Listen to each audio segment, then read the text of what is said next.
কখনো কি আল্লাহর প্রেমে পড়েছেন? কোনো এক বিকেলে আকাশের দিকে তাকিয়ে মুগ্ধ হয়ে নিজেকে প্রশ্ন করেছেন, আল্লাহ কি আমাকে এখন দেখছেন? কোনো এক গভীর রাতে সবার ঘুমিয়ে থাকার মুহূর্তে হঠাৎ ঘুম ভেঙে গিয়ে সেজদায় মুখ রেখে ডেকে উঠেছেন, আল্লাহ, আপনি আছেন তো? কখনো কি কান্না ভেজা কণ্ঠে বলেছেন, আল্লাহ, দয়া করে আমাকে ছেড়ে দেবেন না। পৃথিবীর সবাই ছেড়ে দিলেও আপনি যেন না ছাড়েন।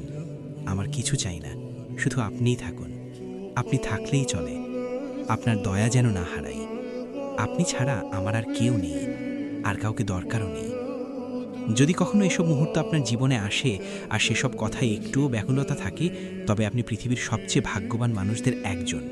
কারণ মোনাজাত মানেই শুধু চাইতে হবে এমন নয়, কখনো কখনো আল্লাহকে শুধু ভালোবেসে ডাকতে হয়। কোনো চাওয়া নেই, অভিযোগ নেই, শুধু প্রেম আছে। মন খুলে বলা, আল্লাহ, আমি আপনাকে ভালোবাসি। এই ভালোবাসা যখন কারোর মধ্যে আসে, তখন দুনিয়ার কষ্টও মিষ্টি হয়ে যায়। সে তখন বুঝে যায় যে হৃদয়ে আল্লাহর ভালোবাসায় ভরে গেছে, সেই হৃদয়ে আর কিছুই চাওয়ার থাকে না। আল্লাহকে যে পেয়ে গেছে, তার আর কি লাগে? হে আল্লাহ, আপনি আমাদের সকলকে আপনার প্রিয় বান্দাবান্দি হওয়া তৌফিক দান করুন এবং আমাদের সকলকে হেদায়েত দান করুন। আমিন। ইসলামিক এরকম ভিডিও পেতে এই আইডিটি ফলো করে রাখতে পারেন আর আপনার বন্ধুকে শেয়ার করতে পারেন।